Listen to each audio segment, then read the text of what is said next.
नमस्कार। आज हम एक बहुत ही आम लेकिन जरूरी सवाल पर बात कर रहे हैं। हाँ, सवाल ये कि क्या महीने के 20,000 या 30,000 जैसी आय से भी मतलब आर्थिक रूप से स्वतंत्र होना संभव है? हाँ, और क्या संपत्ति बनाना मुमकिन है? हमारे पास कम इनकम, बड़ी दौलत, अमीर बनने का प्लान नाम के एक लेख के कुछ हिस्से हैं। बिल्कुल। और ये लेख हमें सूरज की कहानी के जरिए समझाता है। सूरज, जो जौनपुर का एक मान लीजिए सब्जी विक्रेता है। काल्पनिक है पर प्रेरणादायक। हाँ, जो महीने के 25,000 रुपए कमाता था। तो हमारा मकसद ये समझना है कि कम कमाई के बावजूद सही नजरिया, अनुशासन और कुछ स्मार्ट तरीकों से, है ना, बड़े वित्तीय लक्ष्य कैसे पाए जा सकते हैं। सही। तो चलिए सूरज की कहानी से ही शुरू करते हैं।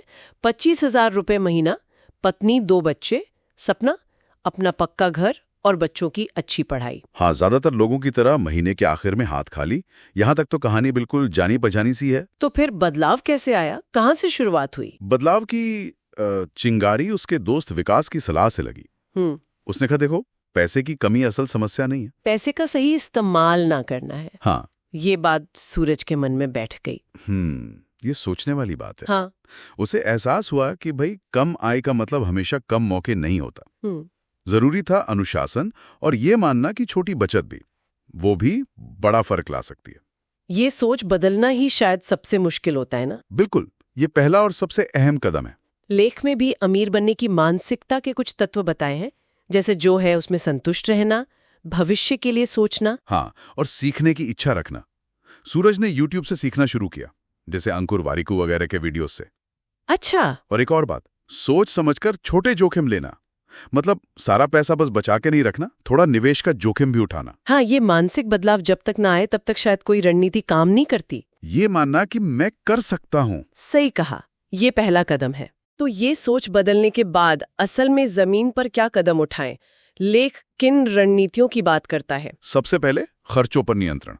उसने वो जाने माने 50-30-20 नियम को अपनाया। हाँ, 50% जरूरतें, 30% इच्छाएं और 20% बचत या निवेश। बिल्कुल। तो 25,000 रुपए की आय पर यह हो गया करीब 5,000 रुपए महीने की बचत। 5,000 रुपए महीना, कम आय में ये भी बड़ी बात है। इस बचत का इस्तेमाल कैसे किया फिर? इसे यूं ही नहीं रखा। 2,000 रुपए हर महीने एक अलग बचत खाते में गए, सिर्फ आपातकाल के लिए। इमरजेंसी फंड जैसा? हाँ, बिल्कुल। लेख में इसके लिए ऑटो स्वीप FD या लिक्विड फंड जैसे विकल्प भी सुझाए हैं, ताकि पैसा बेकार न पड़ा रहे, कुछ तो कमाए। ठीक है, और बाकी 3,000 रुपए का? उसका हुआ स्मार्ट निवेश। 2,000 रुपए की मासिक SIP, मतलब हर महीने इक्विटी म्यूचुअल फंड में। अच्छा, जो शेयर्स वगैरह में लगाते हैं। हाँ, और 1,000 रुपए PPF में, वो सरकारी गारंटी वाली लंबी अवधि की टैक्स फ्री बचत योजना। सही है, सुरक्षित भी और टैक्स भी बचता है। और ये सब करने के लिए आजकल वो ग्रो या ज़ीरोदा जैसे ऑनलाइन ऐप्स है ना, हाँ। उनसे काफी आसान हो गया है। हाँ, वो तो है।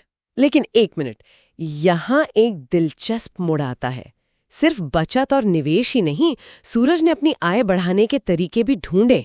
ये कैसे हुआ? सही पकड़ा। उसने अपने हुनर का इस्तेमाल किया।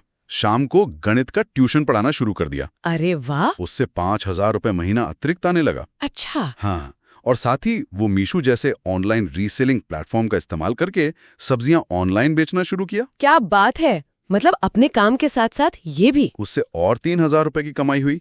तो ये दिखाता है कि मौजूदा कौशल से भी आय बढ़ाई जा सकती है अगर कोशिश करें तो। यानी एक तरफ खर्च घटाया, दूसरी तरफ कमाई बढ़ाई। स्मार्ट।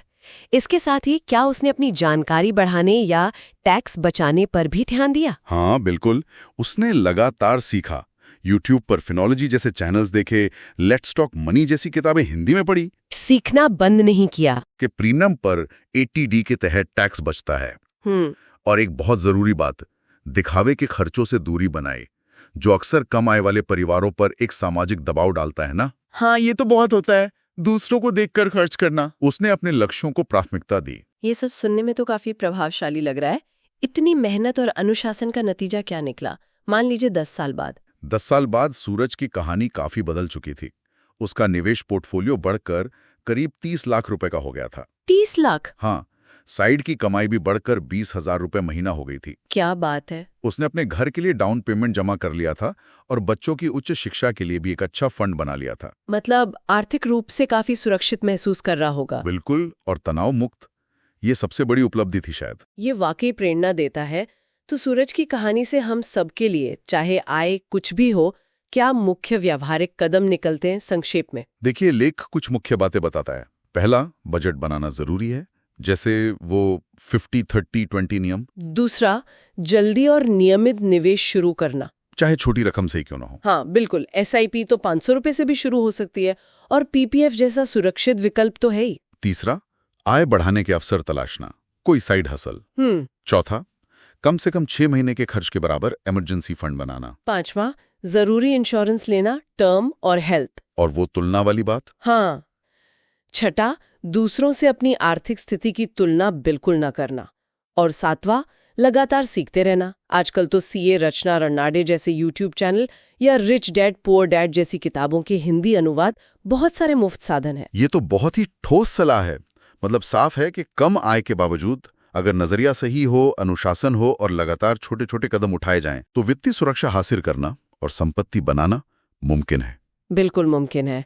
सूरज की कहानी यही साबित करती है। हाँ, और कहानी का अंत और भी अच्छा है। उसने न सिर्फ अपनी स्थिति सुधारी, बल्कि अपने गांव में बच्चों के लिए एक मुफ्त वित्तीय शिक्षा लाइब्रेरी भी शुरू की। अरे वाह, ये तो बहुत ही बढ़िया बात है। हाँ, उसकी यात्रा दूसरों के लिए मिसाल बन गई। तो अंत में हमारे सुनने वालों के लिए सोचने वाली बात ये है कि उनकी अपनी वित्तीय यात्रा में अगला छोटा सकारात्मक कदम क्या हो सकता है। बिल्कुल, शायद आज ही 500 रुपए की SIP शुरू करने के बारे में सोचना, या किसी साइड हसल के आइडिया पर विचार करना। हाँ, बस वो पहला कदम उठाना महत्वपूर्ण है। और फिर अपनी प्रगति को ट्रैक करते रहना। कम आय को बड़ी दौलत में बदलने की शुरुआत आज से छोटे कदमों से हो सकती है।